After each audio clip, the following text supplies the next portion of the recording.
Selamat hari Natal, sukacita, kasih dan damai sejahtera dari Tuhan tercurah dan melimpah buat kita. Bahkan pagi hari ini saya mau bilang kepada Bapak Ibu Saudara bahwa semua kuasa yang dari dunia ini terbatas untuk menyertai kita. Semua kemampuan yang kita miliki, bahkan mungkin harta kekayaan yang kita miliki terbatas untuk menyertai kami. Terbatas untuk menyertai kita. Tapi saya mau bilang bahwa Yesus datang ke dunia ini bukan hanya sekedar lahir, tetapi justru dia datang ke dunia ini untuk tetap menyertai kita. Zaman boleh berlalu, umur boleh bertambah, situasi, keadaan, kondisi boleh datang silih berganti tanpa bersahabat dengan kita. Tapi saya mau bilang bahwa itu gak akan pernah mempengaruhi Yesus untuk tetap hadir tolong kita. Semua itu gak akan pernah mampu untuk menghalangi Yesus untuk tetap ada menyertai kita. Karena itu saya mau bilang bahwa kalau pagi hari ini kita masih bisa tersenyum, kita masih bisa ngobrol tertawa dengan keluarga, itu semua oleh karena Allah bersama kita. Itu semua karena Yesus bersama kita. Allah Immanuel itu digenapi dalam setiap kehidupan kita. Nah, pagi hari ini kita akan berbicara tentang hadiah terbaik karena tema dari gereja kita di bulan ini adalah hadiah terbaik. Dan saya mau bilang bahwa Yesus itu adalah hadiah terbaik di dalam kehidupan kita. Kenapa? Karena kita ini adalah orang yang berdosa. Enggak pantas kita akan hidup bersama-sama dengan Allah di dalam kerajaannya. Tetapi saya mau bilang kepada Bapak Ibu Saudara bahwa Yesus itu adalah hadiah terbaik untuk kita. Karena apa? Yesus datang untuk orang berdosa. Yesus datang bukan untuk orang benar, tetapi Yesus datang untuk semua orang berdosa. Makanya saya mau bilang bahwa ternyata Yesus itu adalah hadiah terbaik buat kehidupan kita. Amin. Lihat samping kiri kanannya, kasih senyum, bilang begini, Yesus adalah hadiah terbaik buat hidupmu. Yesus adalah hadiah terbaik buat kita. Sekali lagi saya mau bilang bahwa gak ada satu kuasa apapun yang mampu menghalangi Yesus menjadi hadiah terbaik dalam kehidupan kita. Memang Yesus datang ke dunia ini tidak dibungkus dengan bungkusan yang indah. Yesus datang ke dunia ini tidak dibungkus dengan kemasan yang begitu mewah. Tapi dia datang ke dunia ini ke tempat yang sederhana. Tempat yang sama sekali gak layak, yang gak dianggap. Sebenarnya Yesus adalah Tuhan, Yesus adalah Sang Juru Selamat. Tempat yang terbaik buat Yesus lahir itu adalah Bait Allah. Tempat terbaik buat Yesus lahir itu adalah apa? Bait Allah. Yesus datang tidak dibungkus dengan sesuatu yang mewah, tidak dibungkus dengan sesuatu yang istimewa. Karena apa? Yesus tahu bahwa dia adalah Allah yang suci. Dia adalah Allah yang kudus. Untuk menebus dosa manusia, dia harus turun menyerupai manusia. Supaya apa? Dia bisa hidup bersama-sama dengan manusia. Sehingga manusia bisa bersahabat dengan dia. Tadinya manusia yang kotor, manusia yang hina. Tapi ketika manusia hidup bersahabat dengan Allah, manusia kembali disucikan dan duduk berdiri dengan dia. Kasih karunia Allah, Sang Juru Selamat. Yesus datang untuk orang berdosa. Bahkan saya mau bilang di tempat ini bahwa semua kita yang duduk di tempat ini, siapapun kita. Kita adalah orang berdosa, Yesus datang untuk kita. Yesus datang buat semua orang berdosa. Yesus adalah hadiah terbaik buat kita. Enggak ada yang lain. Pemberian dunia ini bisa menyukakan hati kita. Pemberian dunia ini bisa membuat hati kita tuh senang. Tapi saya mau bilang bahwa semahal apapun hadiah atau pemberian orang di sekitar kita, semuanya itu terbatas. Senangnya cuman sementara, happy-nya cuman sementara, kagetnya cuman sementara. Sebentar itu termakan usia, habis lenyap, hilang entah kemana. Tapi pribadi Tuhan datang untuk orang berdosa, tidak termakan usia dan tidak termakan masa. Yesus adalah hadiah terbaik di dalam hidupmu. Yesus itu adalah pemberian Allah terbaik buat hidup kita. Makanya saya awali dengan Matius 1 ayat yang ke-23. Allah Immanuel. Itu mengandung arti begini. Apapun situasi, kondisi, keadaan yang kau alami, nggak akan pernah mempengaruhi Yesus untuk tetap hadir berjalan bersama dengan Bapak Ibu Saudara. Apapun kondisi yang kita alami gak akan pernah mampu menghambat dan menghalangi keberadaan Allah untuk tetap berjalan menyertai kita. Karena dia tahu bahwa kita adalah milik kepunyaannya. Kita adalah milik kepunyaan Allah. Lihat samping kiri kanannya, kasih senyum, kamu adalah milik kepunyaan Tuhan. Ya, pastikan bahwa kita ini adalah hadiah terbaik Yesus. Dan Yesus adalah hadiah terbaik untuk kita. Dan kita juga menjadi hadiah terbaik buat orang-orang yang ada di sekitar kita. Mari sama-sama kita buka Alkitab kita. Karena ini adalah momen Natal, ya. Tapi saya nggak akan bahas tentang momen Natalnya, tetapi justru saya mau bahas satu kisah yang sangat menarik dari pribadi Yesus sebelum Yesus mengakhiri pelayanannya di muka bumi ini. Jadi hari-hari terakhir Yesus sebelum ditangkap, dia tahu bahwa sebentar lagi dia akan tuntaskan semua kehendaknya atas bumi ini. Dia titipkan satu pesan buat para murid-murid. Dia titipkan pesan pada gereja Tuhan waktu itu. Bersama-sama kita buka Alkitab kita di dalam Lukas pasal yang ke-21. Ayat yang ke-34 sampai dengan ayat yang ke-36. Lukas pasal yang ke-21. Ada ayat yang ke-34 sampai dengan ayat yang ke-36. Ya, jadi Yesus lahir bukan hanya sekedar lahir dan menjadi bayi, tetapi Alkitab berkata bahwa Yesus itu adalah Allah Immanuel, Allah yang selalu hadir bersama kita, Allah yang selalu ada menyertai kita. Nah, pagi hari ini kita mau belajar satu kisah akhir dari perjalanan pelayanan hidupnya Yesus sebelum Yesus ditangkap dan menderita bahkan naik ke sorga. Ini adalah titip pesan yang luar biasa dari Tuhan Yesus buat para murid dan juga buat gereja Tuhan. Mari sama-sama Bapak Ibu Saudara kita baca Alkitab kita di dalam Lukas pasal yang ke-21 ayat 34 sampai dengan ayat 36. Sama-sama ayat yang ke-34, 2, 3, 1. Jagalah dirimu supaya hatimu jangan syarat oleh pesta pora dan kemabukan serta kepentingan-kepentingan duniawi, dan supaya hari Tuhan jangan dengan tiba-tiba jatuh ke atas dirimu seperti suatu jerat. Sebab ia akan menimpa semua penduduk bumi ini.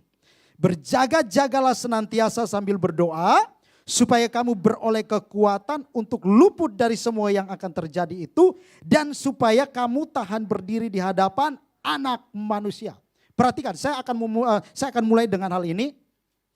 Yesus datang untuk semua orang berdosa. Deal? Karena Yesus datang untuk semua orang berdosa, berarti begini. Yesus itu adalah hadiah terbaik buat kita. Yesus adalah hadiah terbaik buat kita. Nah, kalau Yesus itu adalah hadiah terbaik buat kita, kenapa Yesus menjadi hadiah terbaik? Karena begini, Yesus lahir bukan hanya sekedar menjadi seorang bayi dan terus menerus menjadi seorang bayi. Tetapi justru Yesus lahir dan Yesus bertumbuh. Dari cara hidupnya Yesus, di situ kita bisa lihat bahwa oh ternyata begini. Hadiah terbaik yaitu pribadi Tuhan itu tidak termakan oleh usia, tidak termakan oleh situasi, keadaan dan kondisi apapun. Makanya saya mau bilang bahwa hadiah terbaik yang Yesus berikan buat kita itu adalah apa? Adalah nyawanya sendiri yang dia korbankan sebagai korban sembelihan yang kudus buat kita. Menyelamatkan kita dari dosa. Tokoh agama memang orang-orang terbaik masa kini. Tokoh agama mereka boleh berbuat baik bahkan sebaik apapun. Bahkan saya mau bilang bahwa semua nabi-nabi yang ada di muka bumi ini, mereka meninggalkan satu warisan yang mungkin baik dan baik untuk diteladani. Tapi saya mau bilang bahwa justru Yesus dari isi hidupnya dia menjadi hadiah terbaik buat kita. Dari ketaatannya dia, dari kesetiaannya dia, bahkan nyawanya dikorbankan sebagai korban sembelihan. Padahal dia adalah Allah. Nah, ini adalah cara hidupnya Yesus. Ini adalah isi hidupnya Yesus menjadi hadiah terbaik untuk kita orang berdosa. Dan kita sebagai orang berdosa harus kita teladani, harus kita contohi dan harus kita tiru. Kenapa Yesus menjadi hadiah terbaik? Karena gak termakan usia. Gak terpengaruh oleh situasi dan kondisi apapun. Nah, bagaimana kita bisa tahu bahwa Yesus itu adalah hadiah terbaik dalam kehidupan kita? Kita cari isi hadiahnya, kita cari isinya. Jadi saya mau bilang bahwa hadiah terbaik itu, hadiah terbaik bukan dilihat dari kemasannya, Tetapi hadiah terbaik itu diukur dari isinya apa. Hadiah terbaik itu diukur dari apa? Isinya. Nah, kenapa Yesus menjadi hadiah terbaik orang berdosa? Karena isi dari cara hidupnya Yesus adalah kesetiaan, ketaatan, kelemah lembutan, bahkan nyawanya dikorbankan untuk kita sebagai korban sembelihan.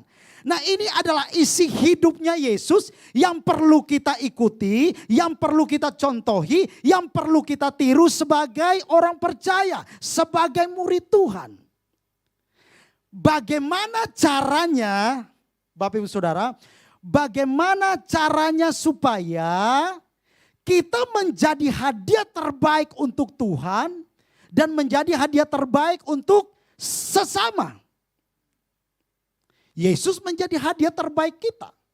Karena kita telah menerima warisan ilahi dari Yesus.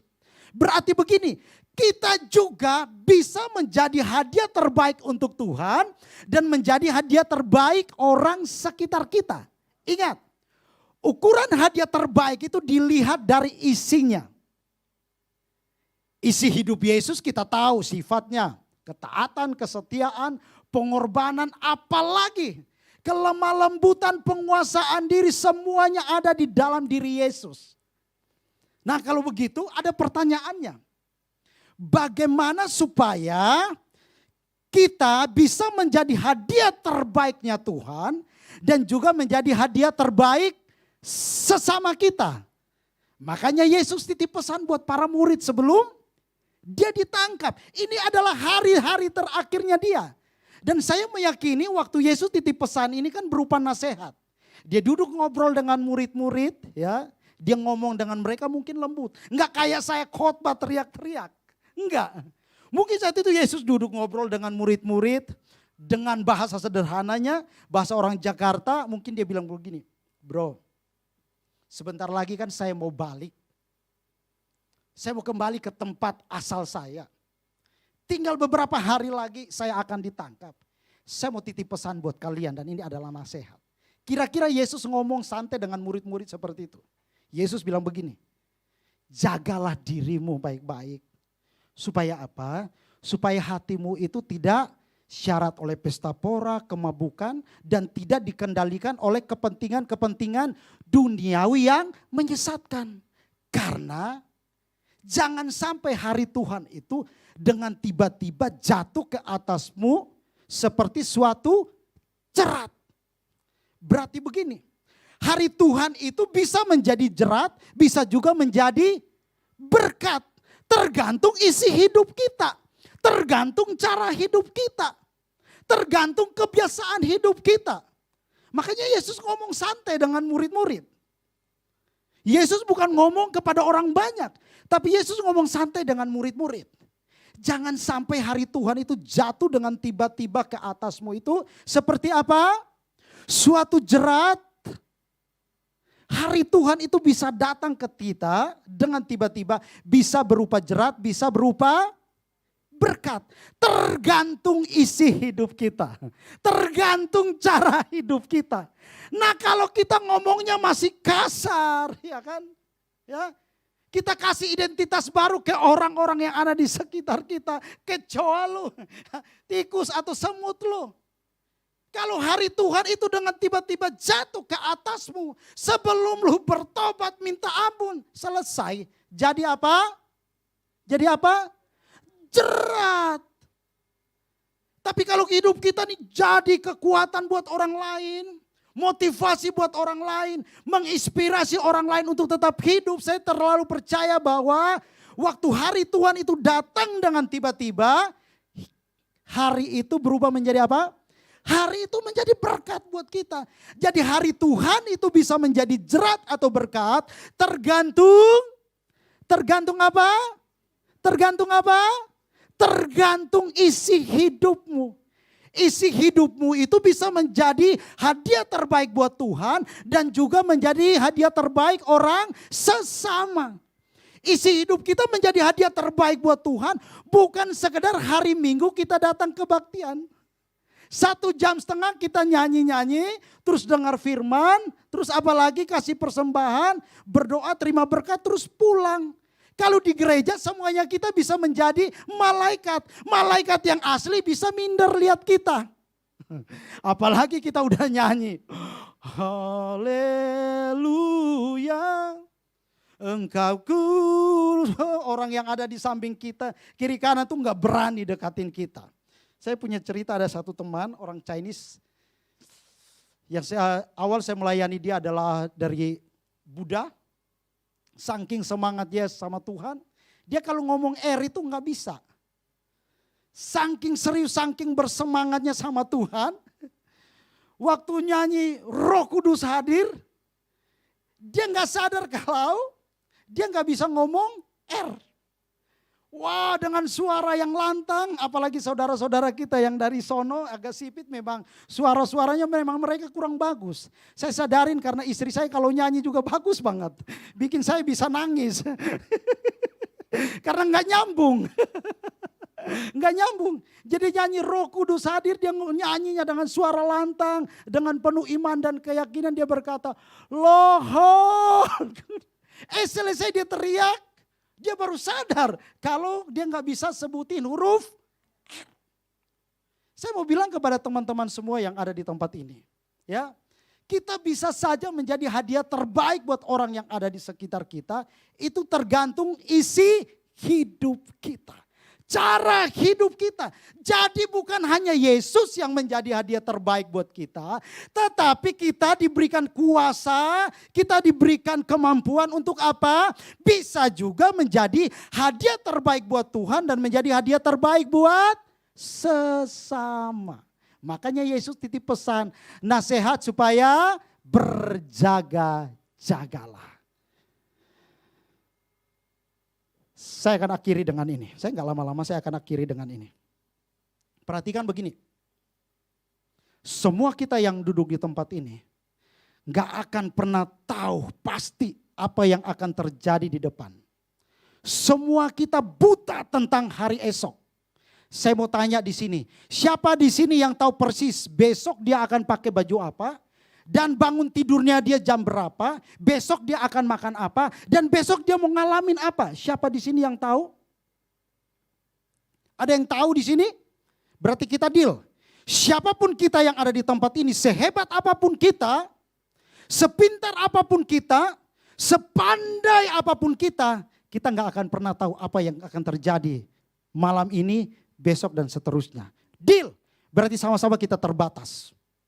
Bilang samping kiri kanannya, kamu terbatas. Kamu perlu Tuhan. Deal ya. Sepintar apapun kita, sehebat apapun kita, sepandai apapun kita, bahkan kita mau pandai tahu semua teknologi kecanggihan yang ada di muka bumi ini. Gak ada yang tahu apa yang akan dialami besok. Seandainya saya tahu minggu depan saya sakit apa, saya akan cari rumah sakit yang terbaik menurut kekuatan kemampuan saya. Oh ternyata minggu depan itu hari Rabu saya sakit kepala.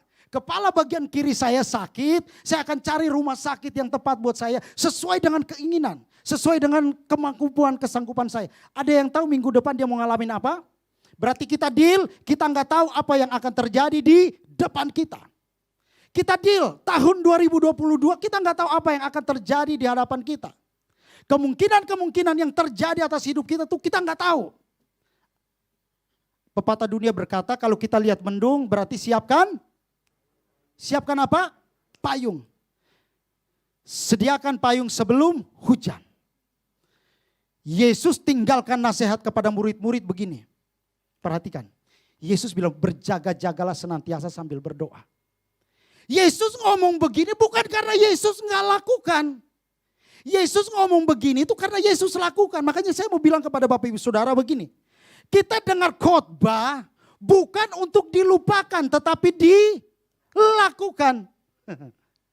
Dengar khotbah itu bukan untuk dilupakan tetapi di apa? Dilakukan. Deal ya? Deal, oke? Deal. Yesus ngomong santai. Berjaga-jagalah dalam hidupmu dan teruslah berdoa. Ini Yesus ngomong santai sama murid-muridnya. Yesus bilang sebentar lagi saya mau ditangkap. Saya akan kembali ke asal saya.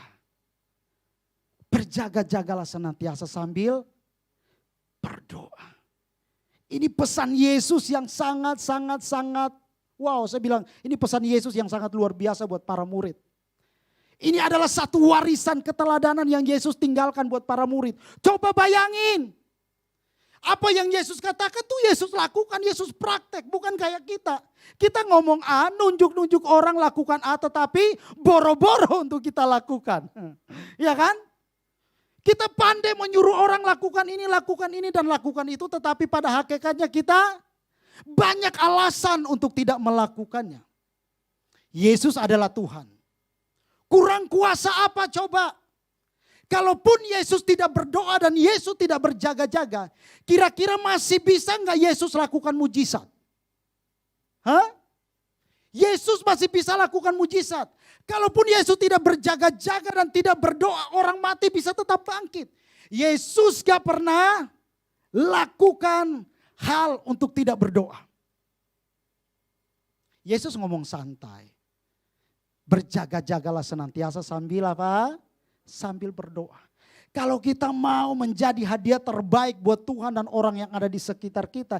Yesus titip pesan di hari-hari terakhirnya dia. Saya ini selamanya tidak menjadi baik. Saya ada bersamamu. Bahkan sebentar lagi saya mau pergi, tapi saya meninggalkan warisan yang perlu engkau ikuti. Warisan yang perlu engkau tiru.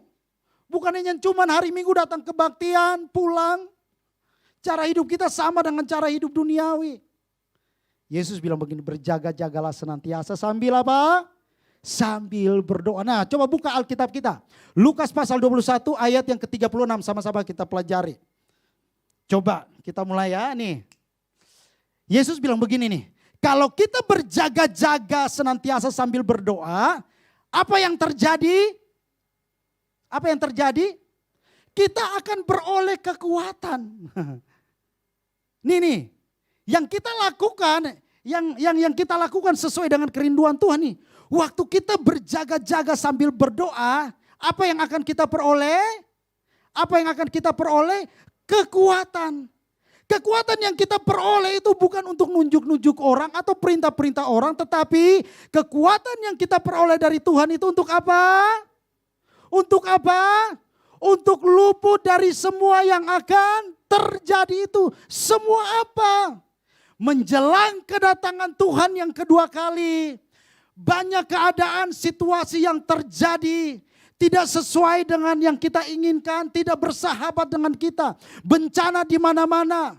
Gempa bumi semua itu harus terjadi. Malapetaka, musibah, bencana, sakit, penyakit menular itu terjadi di mana-mana. Tapi Alkitab bilang begini, kalau kita berjaga-jaga dan terus berdoa, kita akan dapatkan apa?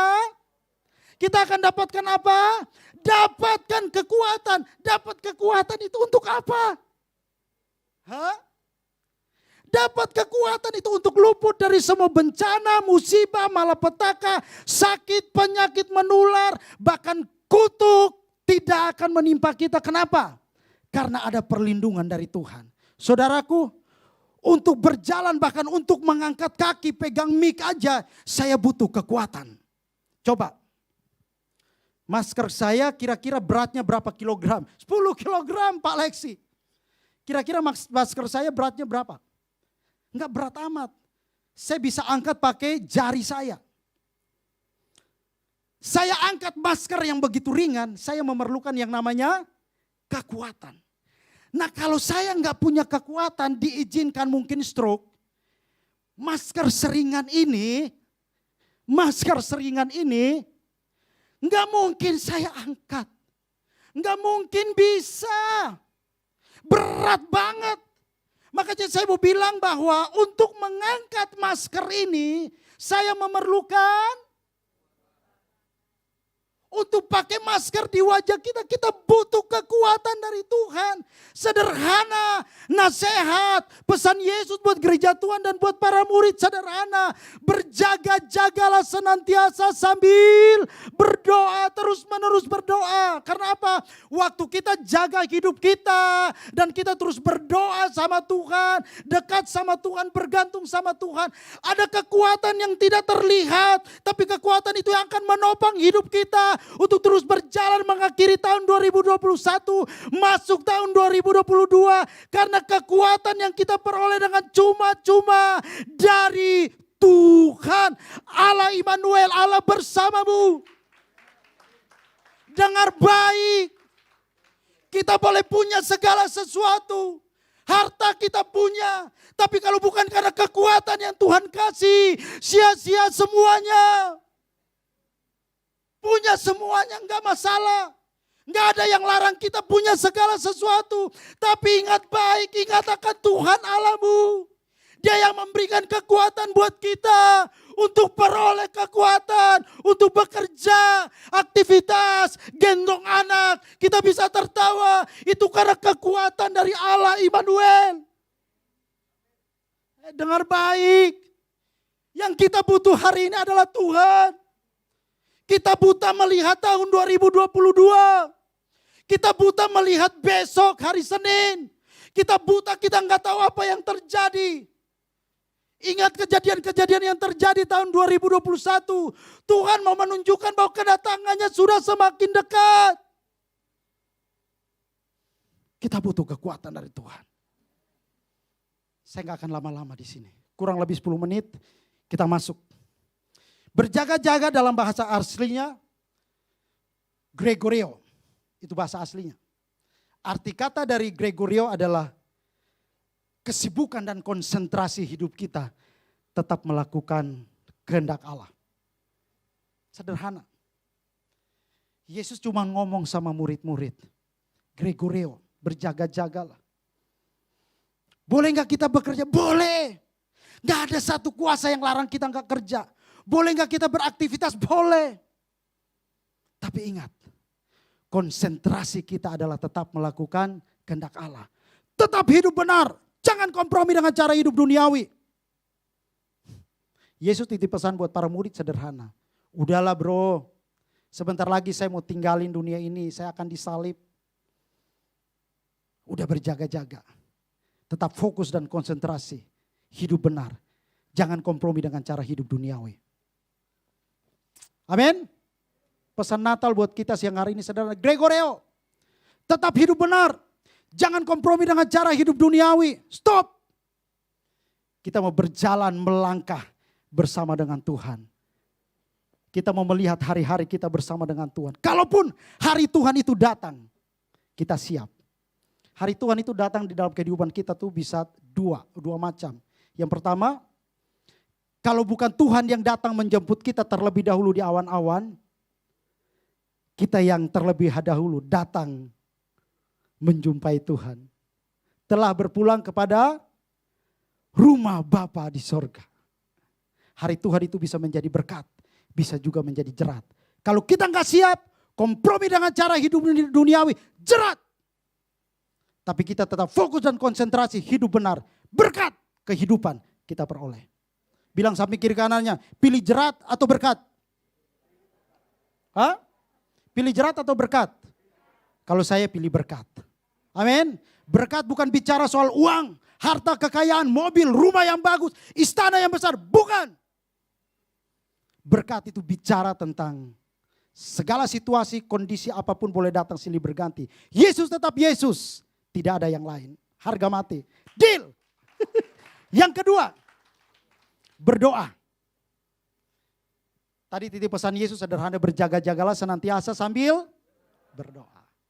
Yang kedua berdoa. Berdoa itu sebenarnya bukan hanya sekedar bicara tentang hubungan dekat kita dengan Allah. Tapi berdoa itu bicara tentang warisan keteladanan yang Yesus wariskan buat para murid untuk diikuti, dicontohi, dan ditiru. Tadi saya bilang, kalaupun Yesus enggak berdoa, enggak ada satu titik kecil dari kuasa Yesus itu berkurang. Kalau Yesus nggak berjaga-jaga, nggak ada satu titik kecil kuasa Yesus itu berkurang. Tapi kenapa Yesus masih berjaga-jaga dan terus berdoa? Karena sebenarnya dia mau ngajarin murid-murid supaya apa? Ikuti cara hidupnya. Matius pasal yang ke-14 ayat yang ke-23, saya akan tutup dengan ini. 5 menit aja, nggak lama. Matius pasal yang ke-14 ayat yang ke-23, kalau bisa kita baca sama-sama. Ini adalah peneguhan kita untuk memasuki tahun yang baru, tahun 2022. Oke, dan setelah orang banyak itu disuruhnya pulang, Yesus naik ke atas bukit untuk berdoa seorang diri. Ketika hari sudah malam, ia sendirian di situ. Perhatikan. Kisah ini Yesus baru selesai bikin mujizat, kasih makan 5.000 orang dengan 2 ekor ikan, 5.000 dengan 5 roti. Bukan 5.000 roti. 2 ekor ikan, 5 roti. Keren gak? Hebat. Yesus baru bikin mujizat. Setelah Yesus berdoa, Yesus menyusuri murid-murid, Yesus berjalan di atas air dan meneduhkan badai. Wih, Yesus kurang kuasa apa coba? Yesus itu Tuhan, sanggup melakukan apa saja, tapi kok dia mau berdoa? Kira-kira nih kalau Yesus nggak berdoa, bisa nggak dia tetap berjalan di atas badai, meneduhkan, berjalan di atas air dan meneduhkan badai? Kira-kira bisa nggak? Terlalu bisa, karena dia adalah Tuhan. Perhatikan, Yesus itu memulai pelayanannya itu dimulai dengan doa dan juga diakhiri dengan doa. Setiap kali Yesus melayani, walaupun dia capek, perhatikan Alkitab bilang bahwa dia naik ke atas bukit bukan menyepi, menyendiri dan bobok-bobok manis. Capek kasih makan banyak orang, capek ngurusin banyak orang, capek banget. Tetapi setelah dia capek, dia suruh semua orang-orang pergi, dia naik ke bukit. Bukan untuk tidur karena lelah, bukan untuk nyantai, sendiri, menyepi terus bobok-bobok manis. Yesus naik ke atas bukit, menyepi. Untuk apa? Untuk berdoa. Sebelum Yesus memulai pelayanan, selalu dimulai dengan doa. Yesus mengakhiri pelayanannya dimulai dengan apa? Doa. Sebenarnya Yesus mau meninggalkan warisan buat gereja Tuhan. Jangan pernah berhenti berdoa. Jangan pernah putus berdoa. Kenapa? Karena berdoa itu adalah warisan keteladanan yang Tuhan tinggalkan buat para murid.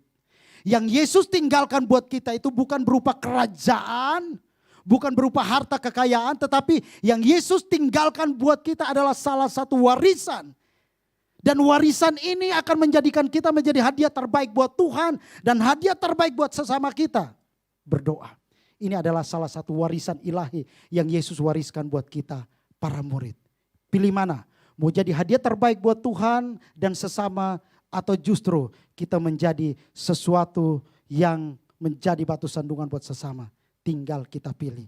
Kalau kita mau menjadi hadiah terbaik buat Tuhan dan sesama, sederhana. Berjaga-jagalah senantiasa di dalam hidupmu. Jangan kompromi dengan cara hidupmu. Stop kompromi dengan cara hidup duniawi. Dan teruslah berdoa. Mari sama-sama kita bangkit berdiri. Kita mau datang sama Tuhan. Terima kasih Tuhan Yesus.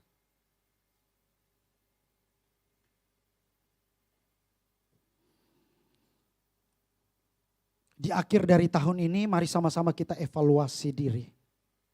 Sebelum kita memasuki tahun yang baru, mulai kita evaluasi diri dari bulan Januari sampai sekarang.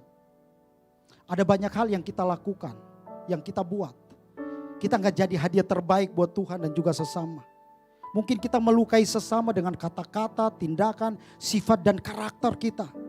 Mari kita evaluasi diri hari ini. Waktu kita datang di hadapan Tuhan dengan kerendahan hati.